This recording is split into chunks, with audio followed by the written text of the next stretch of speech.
met you and I thought you was a singer, number one. That's the funny part. I thought he was a singer. That's the thing I did the least, which is hilarious. Right. I knew you know how to play the piano, but in my mind, you were a singer. You were not a musician. That's sweet.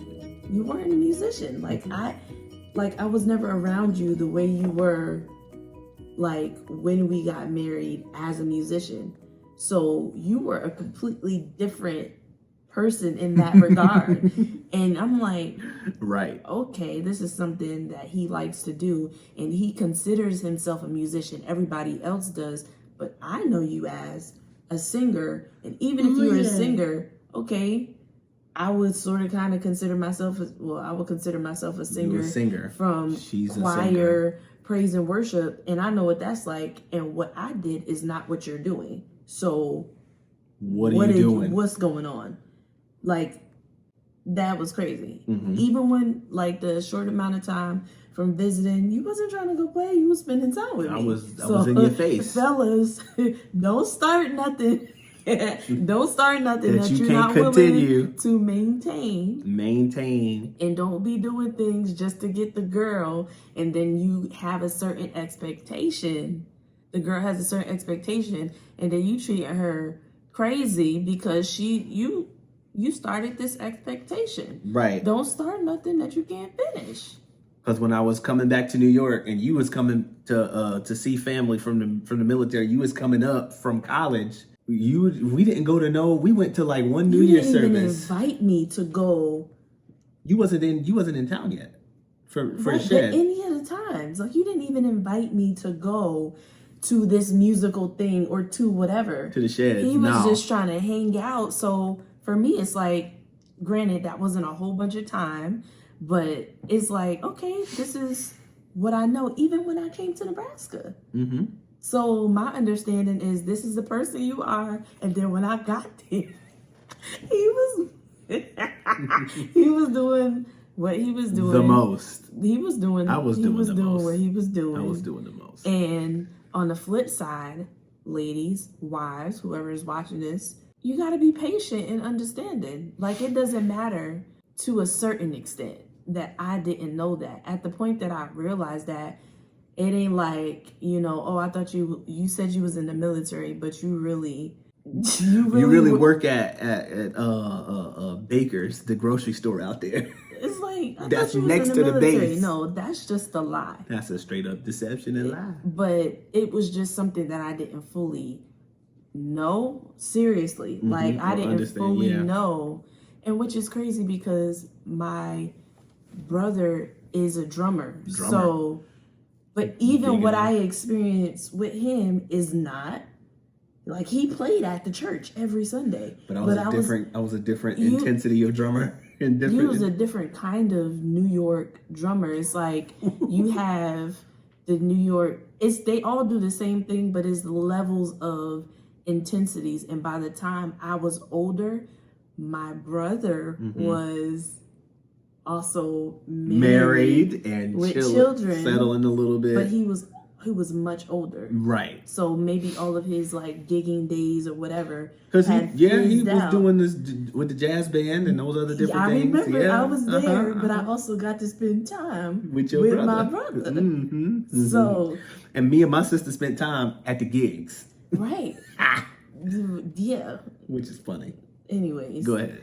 The point is, I have that as an experience, but you was just a different kind of person and a different kind of musician other than what I've ever seen. And I guess that's the point. Like, you're coming together as completely different individuals. Mm-hmm. Like, and you got to become one flesh. Absolutely. Like, and that ain't just with the. I had to understand and learn that, okay, these people might not like me. They don't care about me. They don't care that I'm not offering them anything. So that's why we want to be around you. Whatever the case is, I had to learn this is something that he likes to do. So whether I want to go or not, I need to support him. Sacrifice. And there goes the submission because me not also taking advantage of the fact that, oh, now that you realize that, you know, you can be And selfless and submit. Shout out to our leader. Yes. Because she was also very integral in that. Mm-hmm. I remember her. Come on, Apostle Kelly. It was like, and once again, she, you know, Apostle Radical. Apostle Radical. There is that side, but also there are plenty of times where she just gives you a little nudge, because it wasn't like, she didn't say, oh, you need to be that's my son. She didn't say that to you. Right. No, let me give my side, because you got a different kind of. I got a different, because she'd be like, son. Come here, son. No, listen. So go ahead, say your piece. So I can tell you how she jacked me up. It was almost like a little nudge to me, like she was just like, go ahead, just go with him. Just go with him, Tiff. Just see go to the concert. Like, go. And it didn't dawn on me. Like, it's like, I don't know if you asked me or if it was just like. Sometimes I might have asked, but then other cases it was probably like, there's a concert tonight, I want to go. But I don't think it. I can't explain it, but it's like the way that she said it. It was just like everything in all the paragraphs that was under why I should go, in that little like nudge, like just go ahead. It was like, you know what? I'm gonna just go ahead. I'm just gonna go ahead. I just feel like I should go ahead. I understand all of the things that was under that. Just go ahead. It's like I could tell me what she would have told me in that. Just go ahead. So it didn't hurt me or harm me to go to the rehearsal. To go to a service, to just go spend that time, because guess what? I wasn't doing nothing else. I had the free time, and it lifted the burden off of him to freely do what he enjoys without worrying about if I'm shooting daggers down the highway, out my eyes, because I'm mad about something. And I genuinely wanted, probably the first time I was like, okay, we're gonna see what happened, or what this is all about. But as time went on and I went and supported, it's like, this is a part of who you are and what you like to do. Like, why not be a part of that is the point. And actually enjoying and being a part of something that you like to do with you. And that's okay. Right. And that's why it says dual submission, because what also was the case was learning that even after she comes to that realization, then also understanding that selflessness, humility, and sacrifice and submission, that's 4 of the 6. Catch that, 4 of the 6. Selflessness, humility, sacrifice, and submission means that I do not abuse that realization that she came to then drag her to every revival, concert, shed session, jam session, and pre-convocation musical in creation. But that sometimes when I really want to go, and this is why I always think it's powerful, because I see couples, I got you. I see couples do this. The perspective is, oh, you did this, but you didn't want to. And in my mind, it's always been, I think it speaks to the care that I have, that I did something that I didn't want to for you. Because it's not a sacrifice until it's something you want to do, someplace you want to go, but you care about the other person more than you care about satisfying what you want to do. And so then what it became for me is, I want to go to this musical, but I'm not even going to ask. It wasn't about, I'm not going to give you the opportunity to say yes or no. I'm not even going to ask my wife, because my wife will probably say yes, even if she don't feel like going, just to support me. I'm not even going to ask you. I'm just going to not bring it up because I want to spend more time with you, because that's what you want and because that's what I want also. So, and now that didn't happen right away. That's a fact. I'm not gonna sit here and tell that lie or misrepresent that. Don't get it twisted. That took growth and maturity. But by about 2013, then it became, you know what? I'm gonna think through this and I'm gonna search the face of God.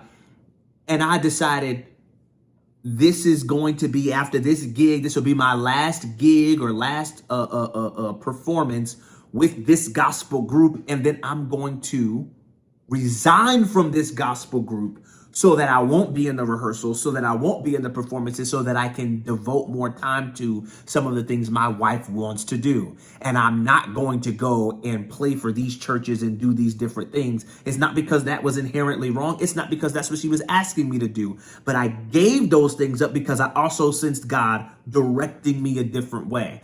And so being sensitive to say, even though she had whatever realization, to not abuse that and, oh, now I get my way because she's appeasing me. No, now that it's crazy, because around about the time that you decided, okay, I'm going to go, is about the time I said, I'm not going to go.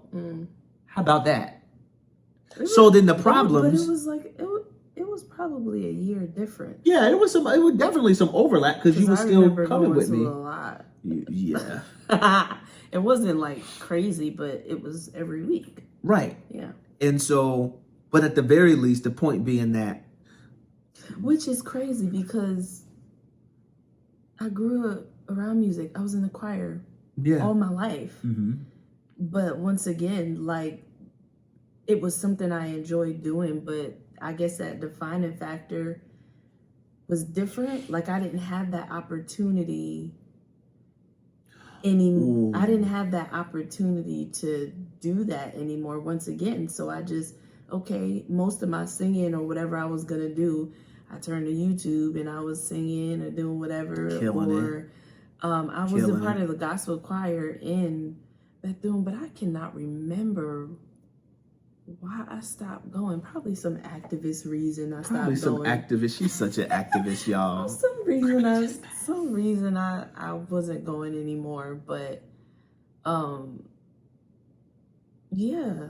But that's crazy. And you would think that, I don't know, maybe I was... That you just wasn't a part of no musical stuff, but you really were. Yeah, I really was. Like, a lot. There's one other thing I did want to say. Maybe this will be the part 3, because I feel like it's going to spark something else. I feel like you're going to take this and run with it, but I think it's so powerful. Because every time we talk about, I don't know if you realize this, but every time we go through like the history of our marriage in those first few years, I feel like we come away with different epiphanies and realizations. I definitely have some. Like, for real. But here's something else. I've always said that God used marriage to transition me from music to ministry. I was the musician, and then I became the family man, and then I became more focused on being the man of God. That's the way God did it for me, right? But here's the kicker. When I think about the thing that I had to really learn in terms of, let me give this up, and the thing that you had to really learn, which is, let me go. Let me do this thing that I could not want to do and resist, but let me just do it because, right? That aspect, and then me going, well, you know, I could go, and there's nothing wrong with me wanting to go, but let me not go. Let me do something. Let me deny this. We met in the same place. Not only did we meet in the same place, but at about the time that we got that down is the time where God began to expedite and elevate us in ministry. You realize that? 2013. And it's because the things that because the things that we had to do in terms of what we were doing with each other was if we think about it, is the exact same thing God was requiring from us for the call he had on our lives. For you to do the thing that you might not want to do, that you might be a little resistant to just do it. Yeah. Because that's what he's leading you. And for me to submit to what I know to be the truth and give up the things that are comfortable, to stop trying to be the musician long enough for God to speak to me so that I could walk into the office of prophet. Long enough. Long enough. Yeah. I had to give, and then my focus became, okay, I'm not trying to go to all these places. Think about it. Now, I'm not trying to go to all of these different places. I'm not trying to go to anywhere right now. But my focus wasn't going to all these places to play. Then it became, what is God saying to me? And how can now I begin to think about pouring into people's lives, mentoring people, teaching and preaching and study and theology and apologetics, which is now a large part of what my life is. And before that, it wasn't. It wasn't. I did it. I mean, if we sat here and had a conversation, we could discuss the word and get excited. I used to do that with Apostle Gauze, Apostle Kelly, them all the time. Yeah. And around different people. But in most of my settings, at the Stevenses, at Terrence them, people in Schenectady, whatever, it was music. More time together, we also had more philosophy of the world conversation. Right, absolutely. That's crazy. There it is. When we started spending more time together, was like really, because our conversations weren't about music. No, it was. It was about God. It was about the world, capitalism in America, slavery culture, Black culture, all of those different things.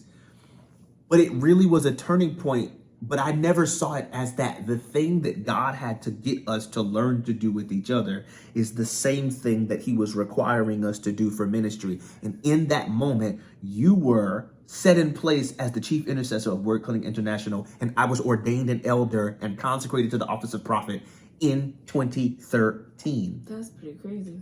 And then your focus became, even though I might not feel like dealing with people, I'm not saying nothing bad about my wife, but even though I might not feel like dealing with people, now I'm mentoring people. Even though I might not feel like being bothered with, my wife is the type to work behind the scenes, do all those different things. She don't need the recognition. She don't need the spotlight. She's not trying to be up in the forefront in people's faces. And God literally saying, okay, I know that's not what you like, but I need you to be in the front. I need you to lead from the front, to be the elder, to be the chief intercessor, to organize, to speak openly in front of people, to teach, and all those things. Ushered you right into the apostolic and those things. And you know that you supposed to be called from prophet, but now I need you to give up all the things that you think this means so that you can be what I want you to be and who I need to be in you.